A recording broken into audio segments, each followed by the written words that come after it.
I can't stand here and say I did those things. But what I promise to the people is on July 20th, Mike will be put to sleep and he will feel my power. And I will go down as the man who put Tyson to sleep for the last time. This is my favorite part coming up right now. Tyson. Oh, the right hand! I don't. I call him Mike Nightmare Tyson. That guy was a nightmare in the ring. I mean, really, if he missed you with his left, then missed you with his right, he'd bite you. I didn't want to have anything to do with that guy. You didn't want him? No, I didn't want him.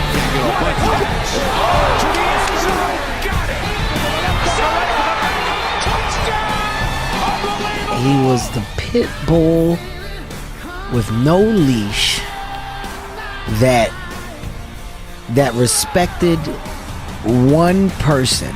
Yes. And anybody else at any given time feared the fuck out of this pit bull.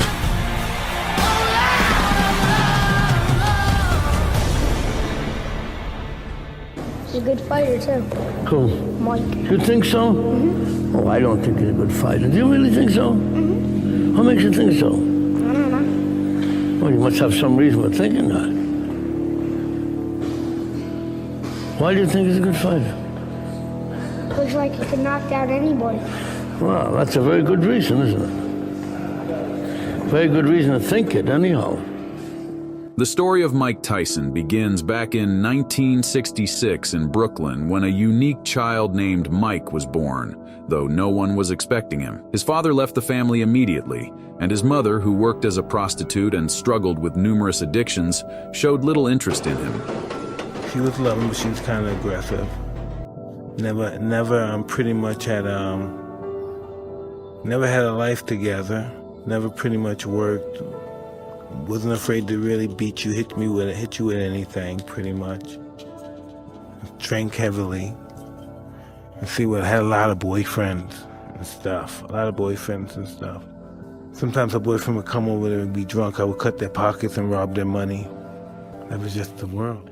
From a young age, Mike started stealing, not because it was his calling, but simply to survive, to find food that was often missing at home. I knew what was happening. Like I'm saying, I'm 10 years old. I knew what time it was. I knew what it was like to hear people scream in the middle of the night or getting mugged. I saw people get shot. I heard my mother get fucked a lot. So I knew about the world. It wasn't like I was stupid from. But listen, this is just the world I come from. You know, the world I come from is where everybody is dog eat dog. If you're the meanest, the biggest, the baddest in the neighborhood, you run the neighborhood. Fuck the cops, we're afraid of him. Fuck God, we're afraid of him. That's my world. Fear.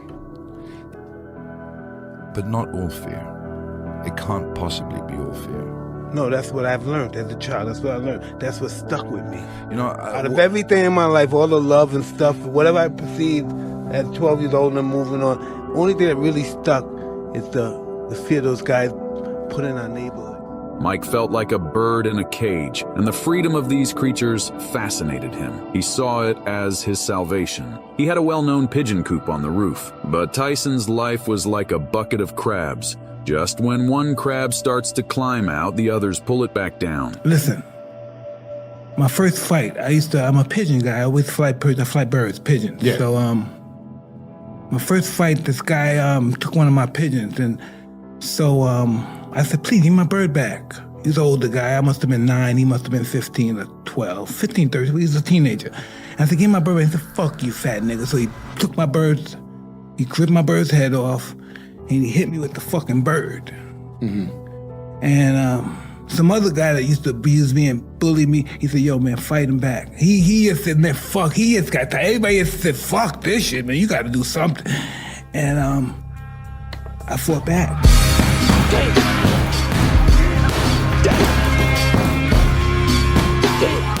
I never fought nobody before. I fought back, and you know what? I can fight real good. Mm-hmm. So after that, everybody would bring other kids from different neighborhoods around to fight me for money. Really?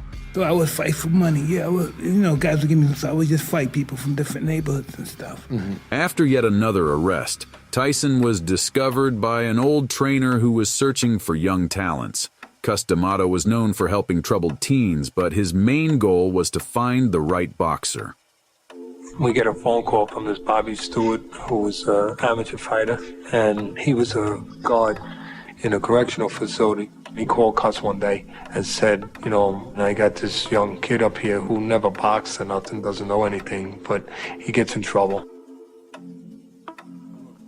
Do you know, you're really good looking. Have you noticed how I just noticed you're a good looking guy? So I'm thinking this nigga's a pervert. He's a fay, want to fuck me or something. So, oh, what the fuck you doing? But he's building my confidence. He's telling me, look in the mirror.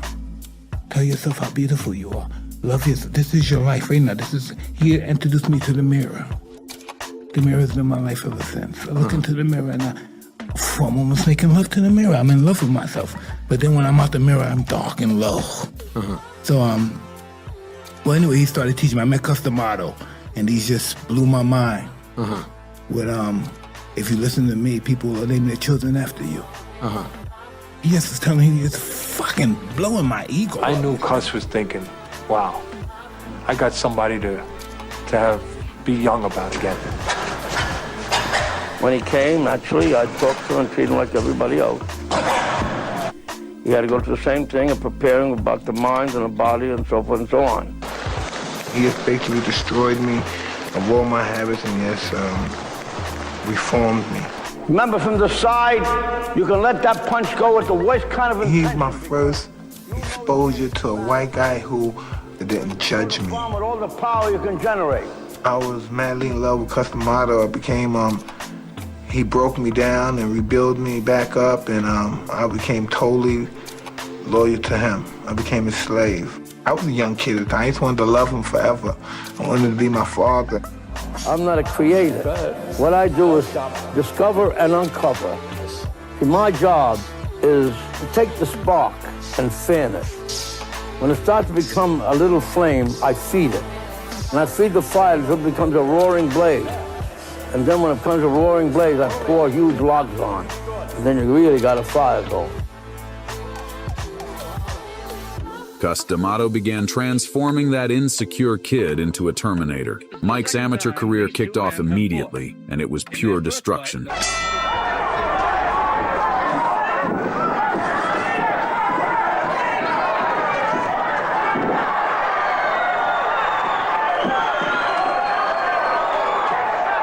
Cus, 8-second knockout, the first round. 8-second knockout, the right hand. The official came over to him and said, you just set a record. Fastest knockout ever. I'm emotionally frayed. I'm a street kid. I'm used to pulling out my gun at people, and now I'm getting ready to fight a guy head up with rules now. He might beat my ass. This white boy might beat the out of me because it's a popular. You don't know your doesn't matter about you being big, strong, or not. You fighting a skinny white boy. This is a disciplined sport. Into forgetting that he was still a kid who had to develop. Developed as he was physically, he was lacking emotionally. Look, just relax, Michael, relax, just relax. Just relax. Relax. Yeah, but just relax. Just relax. When we first started. Yeah, well, just relax. Don't get tense. Relax. All of this is another boxing match. You've done it already 20 times. You've done it in the gym with better fighters than you're ever gonna fight here. He's unsure of himself. He wants to be reaffirmed that this is worthwhile, that he is worthwhile, that he has merit, that he can handle this. Yeah, I'm Mike Tyson. Everybody likes me. Yeah, everyone likes you, man. That's right, you have reason to be proud. I feel an affection for him, that I want him to be okay. I want him to not just win physically, but win emotionally. I want him to be able to get through this. Mike started feeling strong, incredibly strong. He became more ferocious because that's what Cus wanted. But the lack of a proper upbringing led to very bad situations. Tyson started having problems in school with kids and with teachers and getting in trouble. There was over 100 reports of girls in one way or another being not treated right, being abused. That stuff was kept quiet because Cus had some meetings with people in the school and convinced them that Tyson was going to make the town famous. Eventually he was permanently expelled from school. Cus told him that, hey, if they kick you out, don't worry about it, I'll get you a tutor. And the problem was he didn't get him a tutor, he didn't get his GED, because they didn't care about it. You know, I mean, he was knocking guys out.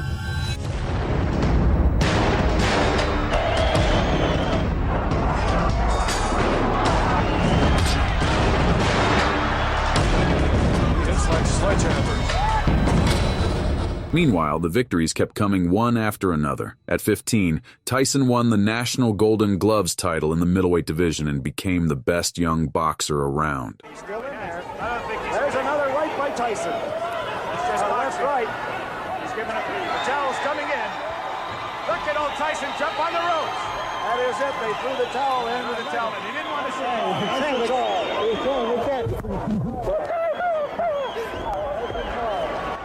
That's all he damn thought I could do. So I was really, hey, listen, I'm not showing off or bragging. I was just really a good fighter. I was just born. I'm scared to fight. I'm a fucking chicken, but I'm just a good fighter. Fuck. Just I had the spirit to fight. Yeah. But I'm afraid. I'm scared. I'm that world. I'm just scared. I'm a victim. Listen, I'm fighting men. I'm 12 years old. I'm 11 years old. I'm fighting men. I'm fucking up men. 20 years old.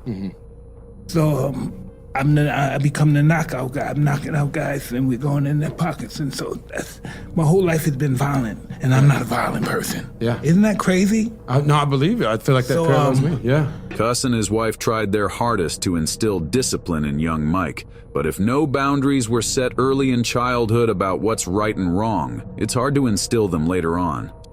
Teddy had married a young lady. We were all kids then, and he had a sister-in-law that was a young girl, and we were all friends, and I guess I was a young boy, and I was fresh, and I grabbed her butt. She was 11 years old, and she was part of my family, my wife's family, and he kind of cornered her into a situation outside the gym in the town, and this wouldn't be tolerated.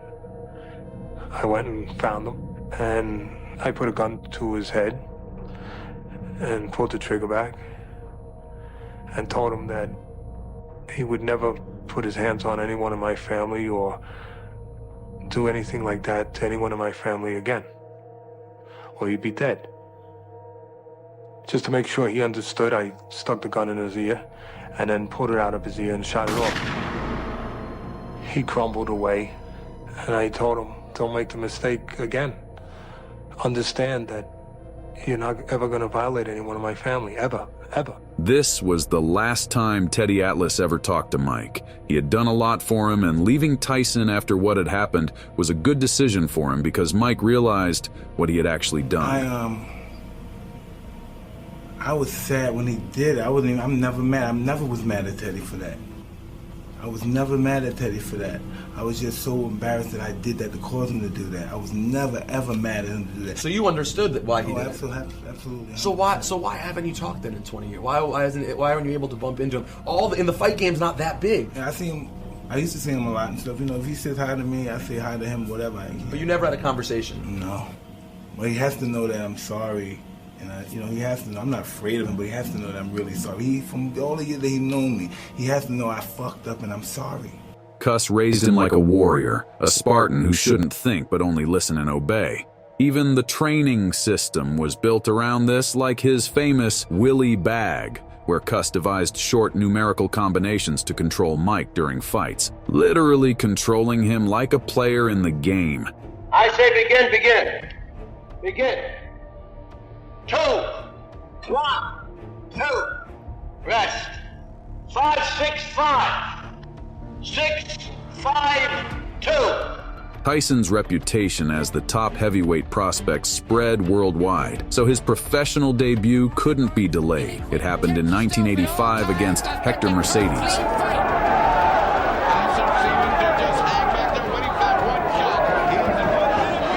It was clear that Mike was nervous. He even took a few punches. But then Cuss's shouts started coming through. He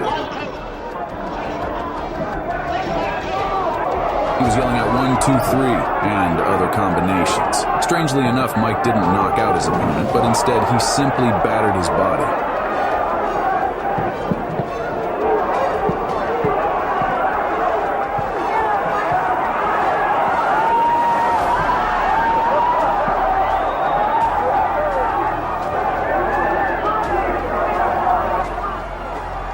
Mike's professional debut went brilliantly, and thus began the first era of Mike Tyson.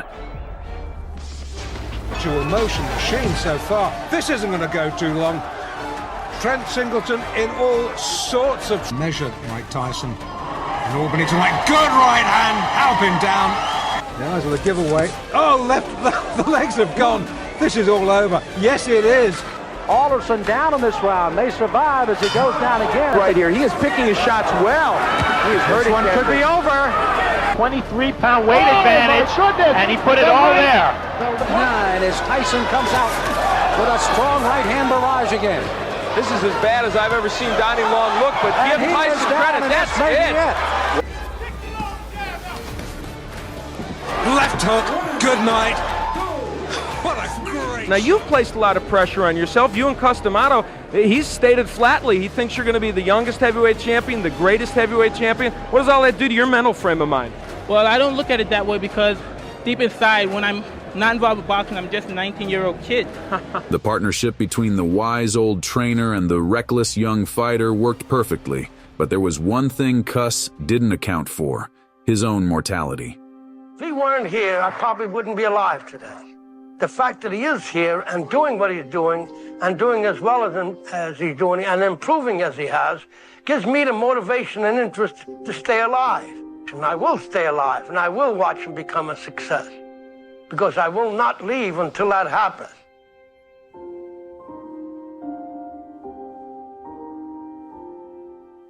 He was a cold old man that'd been through a lot. He just met me. I'm a little kid. He said, "You're gonna be the world champ."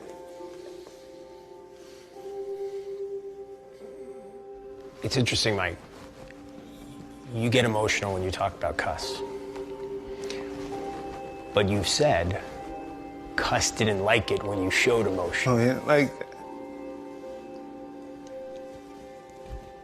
Why didn't he want you to show emotion? Did he equate it with weakness? I don't know what he did.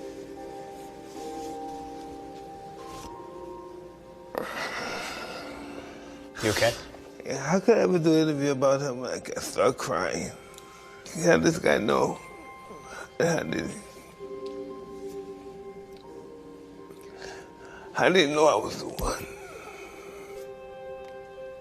Well, you were a specimen.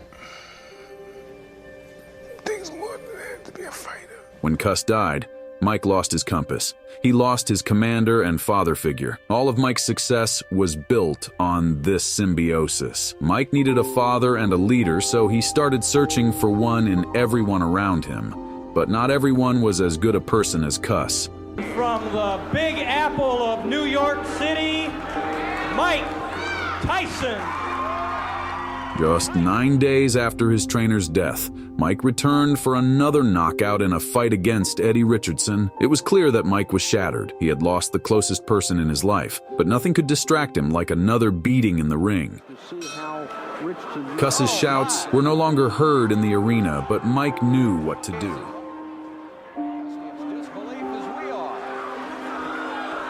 Eddie Richardson said he was going to go after him and test it, and he may have made a very serious error.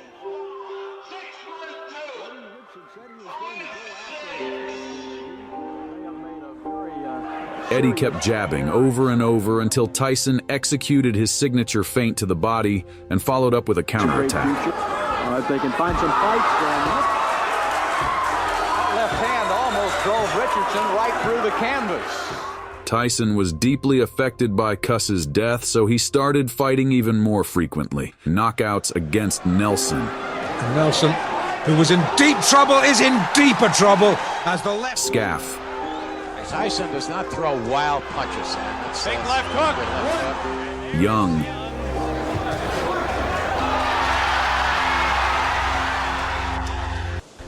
None of the fights lasted more than 1 or 2 rounds, and then Don King began to show his face. He spent more and more time with Mike, getting closer to him, trying to replace the father figure Cuss had been, and he was successful. Mike started to trust his managers less and turned more often to King. Now, what's the story on this guy who's Mike's manager of record, or what's the man's name? You know what I'm talking about. Now, don't play like you No, don't know. his name is Keaton. All right. Be okay. Now, what's happening with it? Well, it's a problem. Mike has terminated him as his manager, and this has to be adjudicated. But as of now, he's been terminated because he doesn't seem to respect Mike as a man. You know, he totally disregards him as though he doesn't exist. He can't make any decisions, and it's just really, it's a very sad commentary. How much time do you spend with him? Well, we're inseparable now. We've been together about 4 or 5 months, you know what I mean, day and night. Wow. So are you, like, absolutely sick of him by now, Mike? Tell the truth. Just, is it really day and night? Our affections are growing more and more. Let Mike answer. What kind of guy is he to be around? He can't be like this all the time, is he? No, if you're in a hotel, just the two of you having a beer or something, what would he be like? Is he a little more mellow, I hope? Very much so. With 27 wins, no defeats, 25 KOs, he is the challenger, Mike Tyson. By the end of 1986, Mike finally got his first title shot against Trevor Berbick. And of course, Don King was there. The fight began, and Berbick made the same mistake as Mike's previous 27 opponents. Tyson will be able to get underneath it. Oh, wow! With a right, another left hook. He tried to brawl with him instead of using his reach advantage. Right away, he began taking Mike's hooks. Left hook is Berbick, and Tyson clips him with the left hand. Look at this combination, and Berbick ready to go, but he stays on his feet. Another right hand clips him. He can't take shots like this very long. Wow, with the right hand is Mike. Again, he's gone. Catches him with a left hook. Berbick nearly lost in the first round, but the bell saved him. He was clearly shaken by the power of a peak Tyson and couldn't defend himself, just standing there taking a barrage of punches. The only thing that saved Berbick was clinching. He tried to hold on to Tyson, which helped prolong the fight. However, Mike found the key to victory. Already on his stool is round 2. The WBC Heavyweight Championship of the world. Trevor Berbick and Mike Tyson. Tyson goes to work right away, and he gets Berbick from him, and he's down. He'll have to take the standing 8 count as he steps right up the count for 4 and 5 and 6 and 7 and 8, and he says he's okay. Bill Blaine lets him continue. Here comes Tyson again. He knows he can hurt him. And he's one of the youngest heavyweight champions of all time.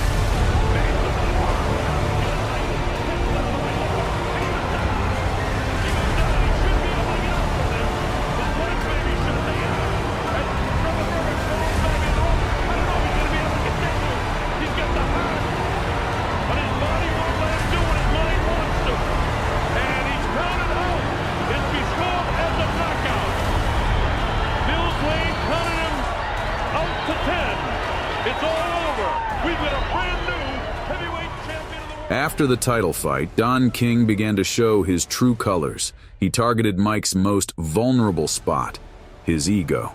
He orchestrated a real coronation ceremony, where Muhammad Ali himself placed the crown on Mike's head. You have won the ultimate championship of the world. You are hereby proclaimed throughout the world as the undisputed heavyweight champion. One man, one crown, one champion. Stand firm and hold fast. I don't have to talk, do I? Because I don't know what to say. With no control left, Tyson's ego soared to the stratosphere. Mike began insulting his opponents, behaving terribly. He became the beast Cuss had wanted him to be, but without anyone to control that beast. I came to this fight, I was the best fighter in the world, and not a man alive that can beat me. What broke him down? Was it just constantly body punches? When I was hitting him with body punches, and I heard him, actually, he was crying in there, making woman gestures like, I can't find him, but I knew that he was breaking down soon. Meanwhile, Mike's old team was falling apart before his eyes. His manager, Jim Jacobs, who had protected him from everyone around, including Don King, passed away. I love Jacobs. He was a beautiful man. It was all teamwork I believed in my life. He was just awesome, man. Everyone who remained after the death of his manager, Jim, was only using him, except for Kevin Rooney. In his next fight, Tyson faced James Smith. In this fight, we saw that there was indeed a way to counter Tyson's style, and he couldn't secure a knockout. No reason to suspect he's not the Iron Man. Smith kept running, holding Mike's lead hand, and dragging the fight out as much as possible.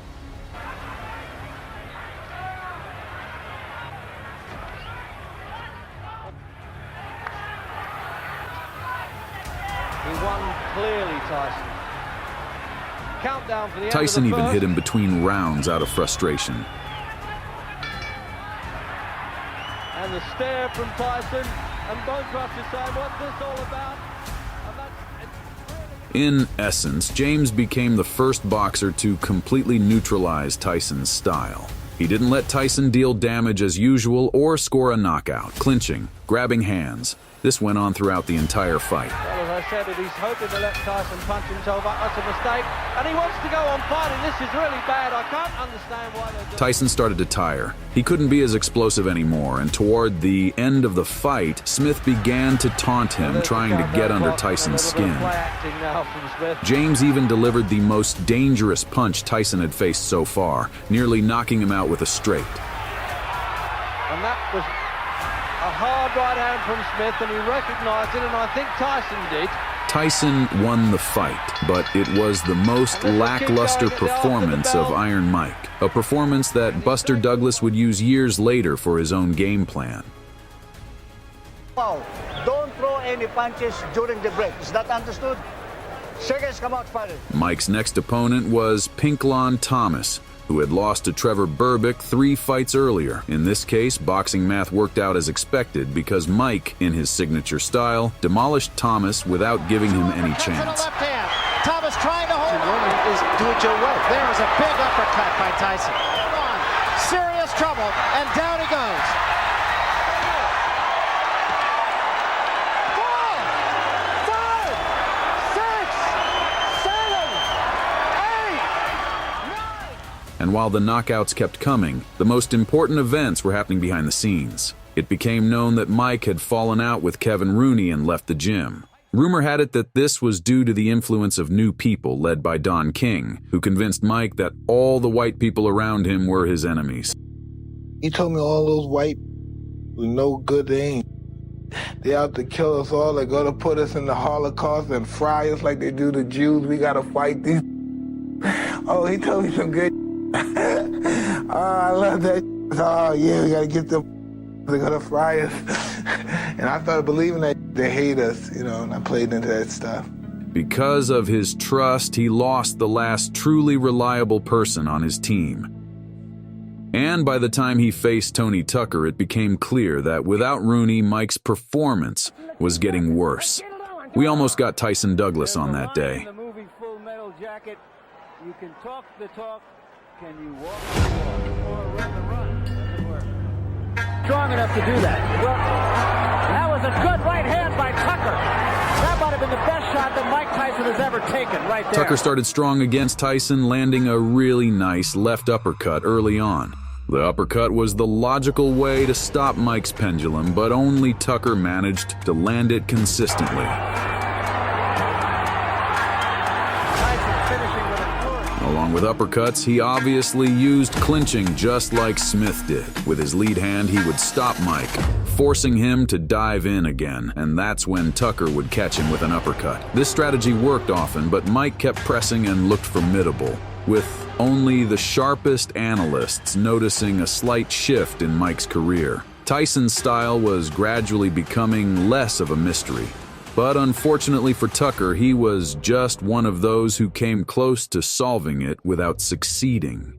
Despite inflicting damage, winning several rounds, and preventing Tyson from doing much, he still lost the fight by a judge's decision. All because he didn't have enough stamina. He won 3 of the first 5 rounds, but lost most of the rounds in the second half of the fight.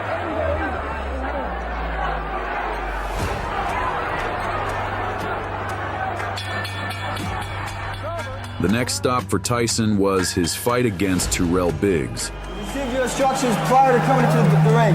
Therefore, I expect a good, clean bout. Do you have any questions? Touch gloves, go back to your corner. Good luck.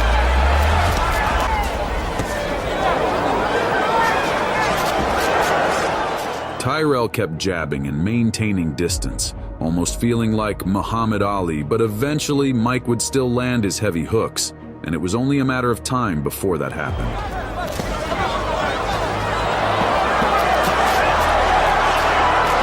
And far from your chin, though. The guy can't fight inside, so if you got no legs, fight him inside.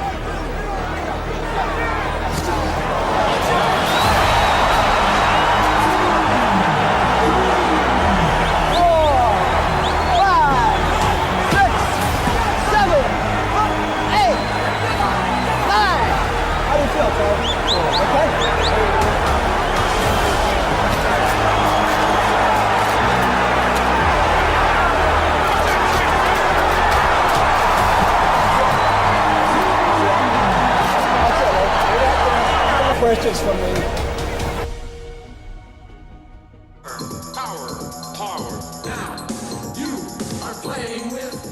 Tyson's rise was so fast that he quickly became a part of 80s culture.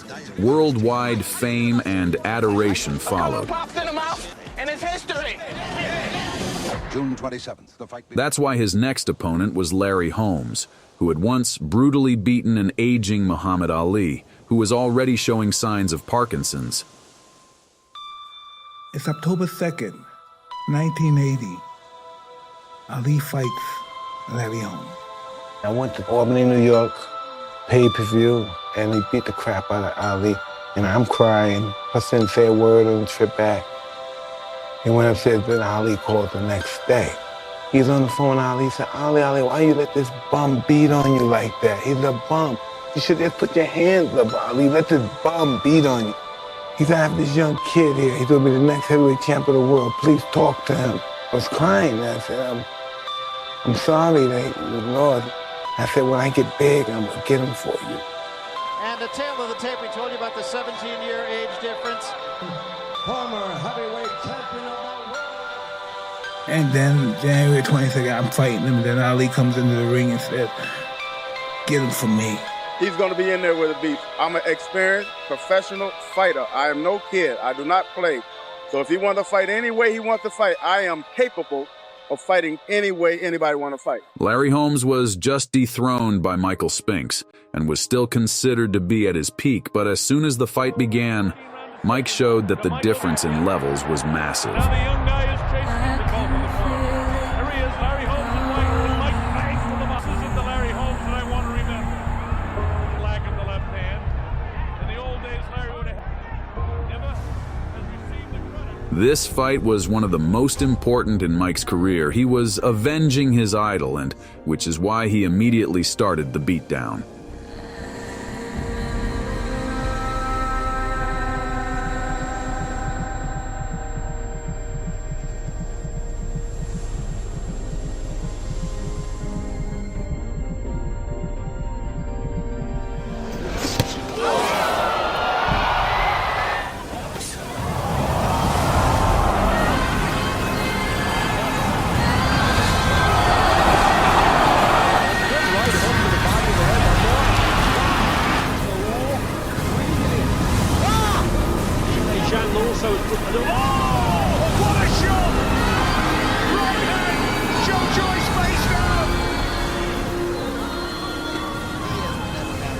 The outcome was clear. Mike destroyed the aging Holmes and avenged his idol. Ali appreciated this more than anyone else. And after this touching story, they remained close friends until the very end.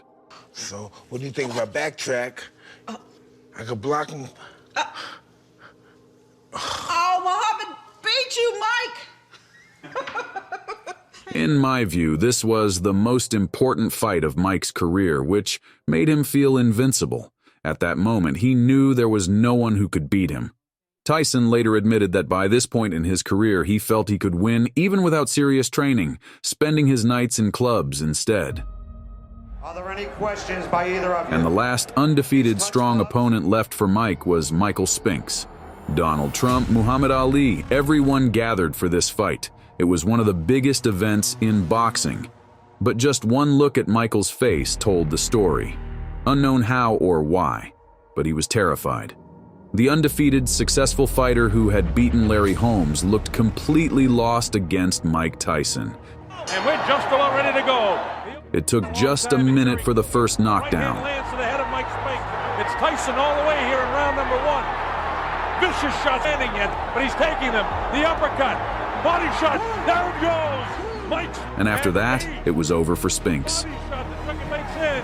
He leads to the right hand. Down he goes. How did he get up? After this fight, Spinks immediately retired after suffering his first defeat. By this point in his career, Mike had lost everyone he started with, but he seemed to succeed by inertia. He's got a side to him that's scary. Michael is intimidating, to say the least. I think that there's a time when he cannot control his temper. He began a divorce from his wife because they had a lot of problems. Mike was abusing her and she was stealing his money right from his bank account. The peak of their relationship came during an interview where she shared awful things about Mike right in front of him without informing him beforehand. He's a manic depressive. He is. I mean, that's just a fact. And when he's in a manic state, he doesn't sleep. He has enormous amounts of energy. So your sleeping agitates him. He gets you up. There's an argument. I mean, of course you want to sleep. So you run out of the room and he runs after you. Right. And people see this, and it's in the paper. Right. You know, I wanted to do this interview with the two of you together. I could have talked to Robin outside and you outside, but I wanted you to hear this because I wanted people to understand. And you're sitting here and listening to this. They say she was paid to humiliate the legendary champion Mike Tyson on national television. After the divorce, there was no one left between Mike and Don King. He did everything with King, listened to him in everything, and was even baptized in Don King's church. Come on, guys, get up. Let me play a little bit so you can get me in there if I'm so, all right? Yeah, fun. When I was going through my divorce, I was just in a state of hysterica. It was just awful. And I got manipulated into a situation, and I don't know, I was just very much unhappy from then on. And when I'm pretty much unhappy, I'm just very self-destructive. With this already disillusioned look, Mike entered the fight against Bruno. He was like a full lion, unafraid of his opponent and confident in his victory. And indeed, the fight went as expected. And I'd have to agree. Let's see how quick he starts. Bruno tries to keep him up. Bruno showing that he's not afraid, hanging on. Bruno's already tagged with the right hand. And there goes Bruno for the first time in the fight. Mike immediately knocked Frank down. Bruno was as frightened as Spinks. He just brawled with Tyson at close range, despite being much taller and having a longer reach. What he should do is get down to his knee and take an 8 count. Tyson knows he's got him in big trouble. If he doesn't answer it, Richard Steele has moved in and has stopped the fight. In the next fight, Carl Williams also couldn't handle Tyson's power and, at a crucial moment, was caught by a left hook.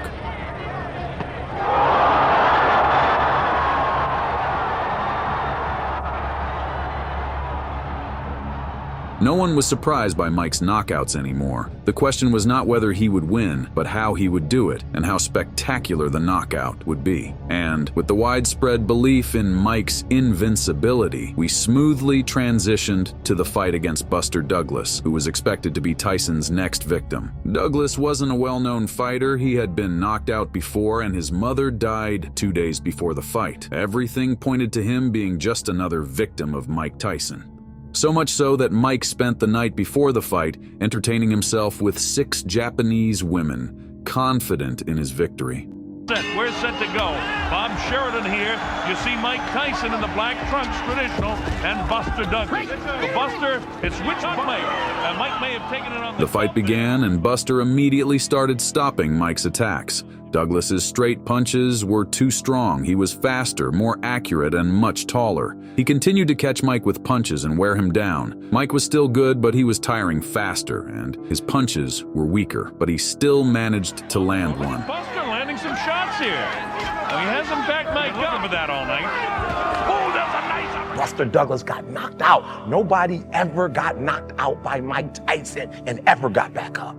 It was almost a 10 count. He was stumbling. They were 4, 3, 2, 1. Ding, ding, ding. Saved by the bell. and goes to his corner. The whole world is like, yep, that's it. Once he comes back out, that's it. Mike's gonna just hammer him. And exactly that. Mike Tyson came out like, I got him. I got this kid up against the rope. I need you to do what Buster Douglas did. Buster Douglas started fighting back. The world was shocked.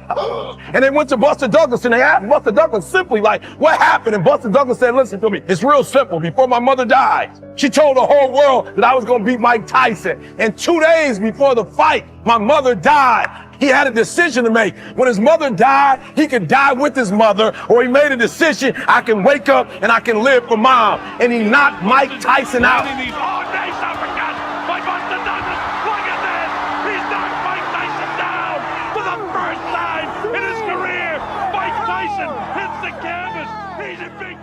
Tyson fans still can't accept this defeat. You often hear, if only Cuss was still alive. If only Mike could have stayed motivated. If only Mike didn't get involved with Don King. If only Robin Givens didn't ruin Mike. And, of course, Mike didn't lose to Douglas, Mike lost to himself. Boxing is full of if-onlys. But all that matters is that Buster Douglas beat the most dangerous man on the planet that night, and it'll never be forgotten. An out-of-control approach to life led to a series of mistakes. Wrong women, wrong friends, wrong decisions.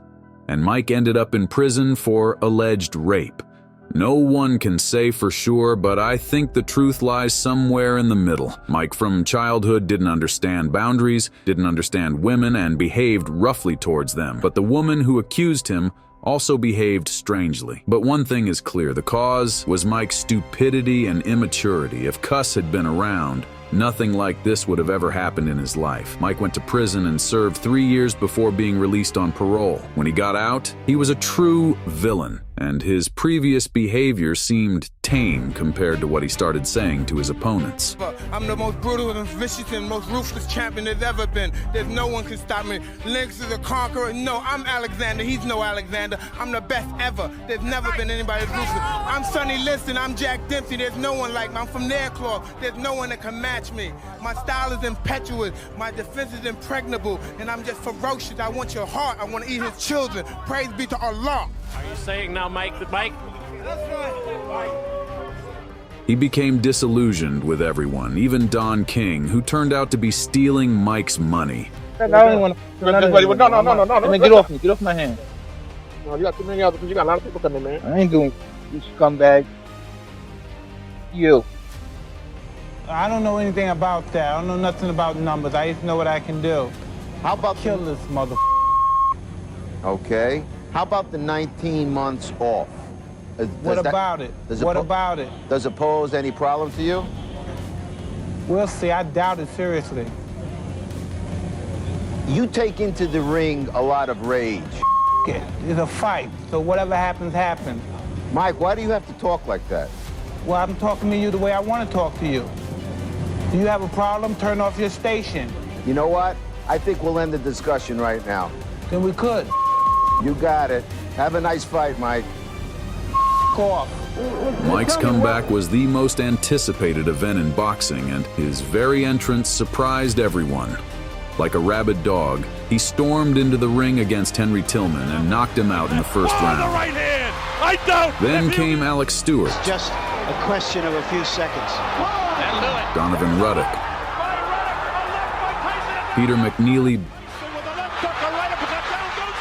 Buster Mathis. Knockout after knockout, post-prison Tyson demolished and humiliated his opponents.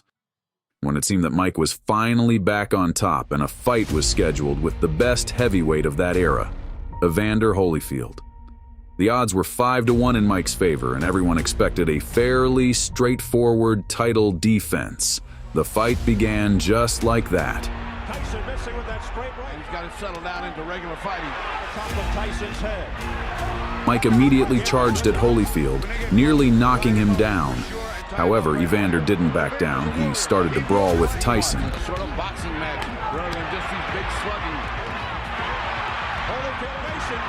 Both fighters landed, but it became clear that Mike's usual power advantage no longer worked. Holyfield matched him in strength, but was also more technically skilled. On top of that, Holyfield constantly used dirty tactics, pulling Mike, headbutting, and doing whatever it took to win. Nevertheless, the early rounds were very close, with Mike slightly ahead on points. But as the fight went on, Mike grew angrier and more exhausted. In the 6th round, Tyson was cut by a headbutt from Holyfield. As the round progressed, Holyfield caught Tyson with a left hook, sending him to the canvas. This was the first time Tyson had been knocked down since his only defeat. Holyfield continued to parry Tyson's attacks and landed punches to his head. At the end of the 10th round, a punch from Holyfield sent Tyson staggering across the ring. Holyfield chased him into the ropes and unleashed a series of devastating blows. By the bell, Tyson was out on his feet and defenseless, but his corner still sent him out for the 11th round.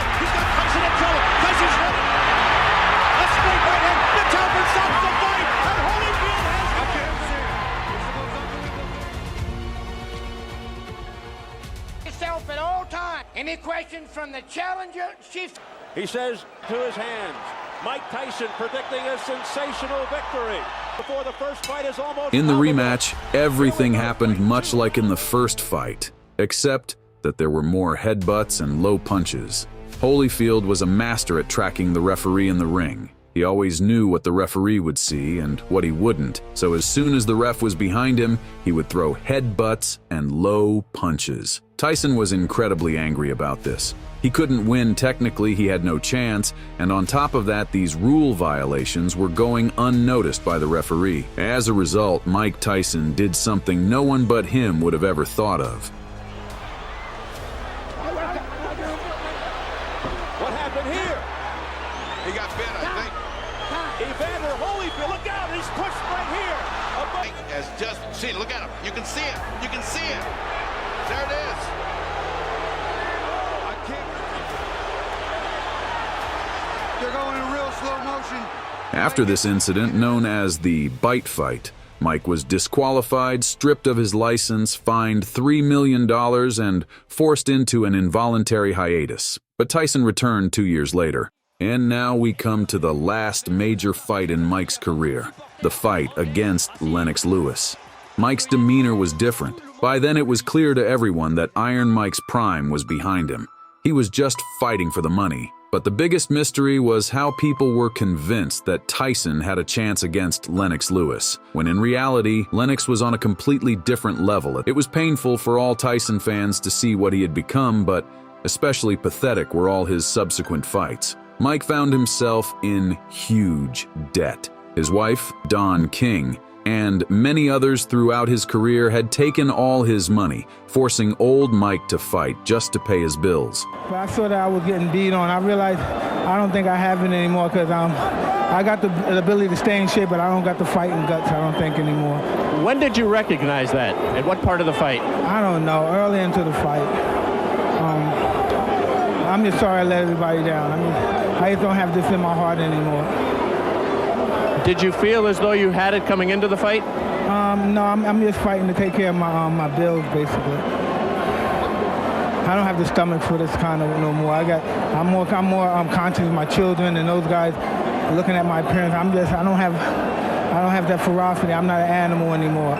Does that mean we won't see you fight again? Yeah, that's most likely. I'm not going to fight again. I'm not going to disrespect the sport anymore by losing to this caliber of fighters. Unfortunately, Mike's story ended on a bit of a sour note. And there is some truth in the words of those who say the only one who truly broke Mike Tyson was Mike Tyson himself. And if you want to watch the breakdown of his fight against Jake Paul, you can see it on the screen.